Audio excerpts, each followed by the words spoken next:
Goeiedag en baie welkom by hierdie oordeenking. Ek's bly is vandag deel van hierdie reis om saam te dink oor wat dit beteken om soos Jesus te leef. Ek onthou 'n storie wat ek onlangs gehoor het van 'n jong vrou wat elke dag met 'n Uber werk toe ry.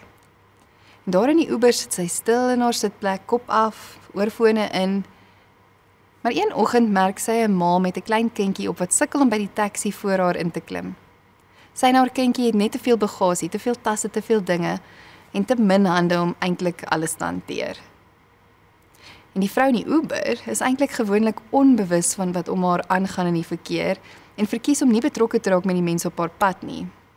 Sy het immers altyd 'n besige dag voor haar, sperdatums wat haar van vroeg af besig hou en net 'n klomp dinge wat haar eintlik baie gespanne maak.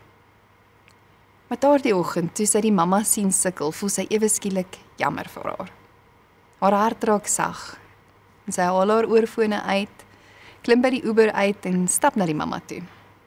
Die Uber-drywer kyk nog verbaas en voor hy kon verstaan wat aangaan, sien die Uber-drywer hoe sy passasier die mamma voor hom se tasse optel en hoe die mamma en die baba in haar arms saam terugstap na die Uber toe. Sy passasier voeg 'n stop by op haar roete op die app en die betaling gaan deur. Hulle gaan eers hierdie mamma en baba aflaai voor sy werk toe gaan. Die Uber-drywer is geraak deur hierdie daad van goed doen, op so 'n eenvoudige manier eintlik. Want jy sien, liefde is nie iets wat ons net voel nie, dit is iets wat sigbaar word. Dit is iets wat gebeur wanneer ons teenwoordig is vir wat om ons en in ons aangaan. Wat soms gepaard gaan met risiko wat ons uit ons gemaksones uitneem en wat opoffering vra. Wanneer ons Markus 6 lees, sien ons iets soortgelyk by Jesus.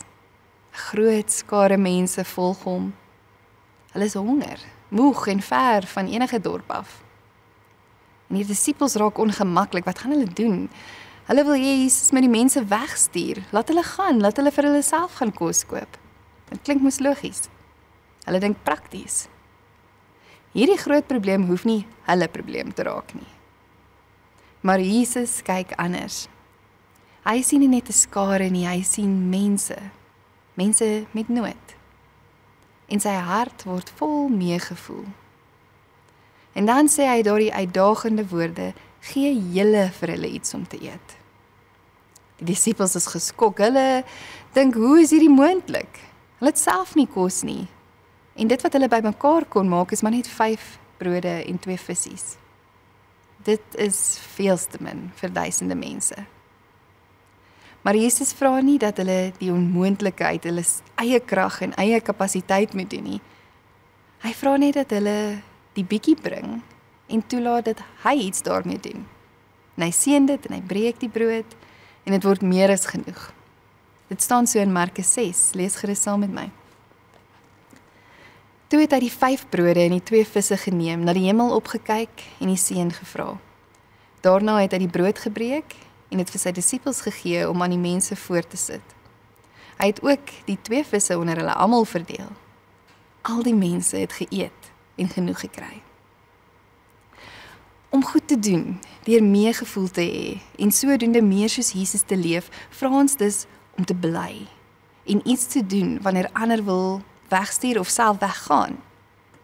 Dit vra dat ons soms risiko's neem om in die ongemaklikheid van 'n komplekse situasie te bly en om jou bietjie te gee al voel dit nie genoeg nie. En dit vra opoffering om self te dien, selfs wanneer jy moeg of uitgeput is. Kyk, dit kan nie maklik wees om vir meer as 5000 mense kos uit te deel nie. Ons leef in 'n wêreld waar dit maklik is om te sê, ek het nie tyd nie, ek het nie genoeg nie, ek's nie die regte persoon nie. Maar Jesus herinner ons, dit gaan nie oor hoeveel jy het nie, dit gaan oor jou bereidheid om jou bietjie te gee en om te vertrou dat God dit kan gebruik, want hy kan wonderwerke doen. Dus, as ons wil goed doen op so 'n manier, moet ons mense raak sien. Die eerste tree na meegevoel is om werklik net te sien. Jesus het nie die skare as 'n las gesien nie, hy het gekyk en hy het mense gesien vir wie God baie lief is. Dikwels is ons so vasgevang in ons roetines, dat ons die nood rondom ons miskyk, dat ons die mense rondom ons miskyk. Maar dan wanneer ons sien, is die uitnodiging, bring jou bietjie. Die disippels het nie gevoel die 5 brode en 2 visse wat gebring is genoeg nie, dis eintlik niks. En ons voel dikwels dieselfde. Wat kan my klein gebaar verander aan hierdie situasie? Maar in God se hande word selfs klein dade, 'n vriendelike oproep, 'n woord, 'n luisterende oor, enige iets wat ons bring, word vermenigvuldig om hoop te bring. So dalk wil jy dink hierdie week, wat is my 5 brode en 2 visse wat ek kan deel? En dan kan ons vertrou op God se oorvloed. Die wonder van hierdie verhaal is nie dat daar net genoeg was nie, maar daar was oorvloed. 12 mandjies vol oor. Wanneer ons vanuit meegevoel goed doen, is dit nie uit ons eie krag nie. En God kan meer doen as wat ons beperkings toelaat, want dit is God wat deur ons werk. Ons hoef nie self hierdie wonder te produseer nie, ons word net genooi om deel te raak van God se plan. Ja, dit kan beteken dat ons gee, selfs wanneer dit ongerieflik is, maar dit beteken ook dat ons teenwoordig is, selfs wanneer dit makliker is om weg te draai. En dan kan ons deel hê aan dit wat Jesus in sy wêreld deur ons doen. Jesus het self hierdie pad tot die uiterste geloop. Sy liefde het hom nie net laat broodbreek nie, maar uiteindelik sy eie liggaam aan die kruis. Sy liefde was sigbaar en hy was ten volle teenwoordig. Sy liefde spreek van risiko en opoffering. En omdat hy dit gedoen het en ons nou vanuit daardie genade leef, kan ons ook leer om te leef in daardie selfde patroon van omgee, van gee, van meegevoel. Kies gerus een dag en maak dit jou 5 brode en 2 visse dag. Besluit vooraf dat jy iets goed gaan doen. Kan 'n boodskap van bemoediging wees wat jy stuur, 'n ete wat jy deel, iemand help dra of eenvoudig tyd gee om te luister. En skryf daardie iets goed neer.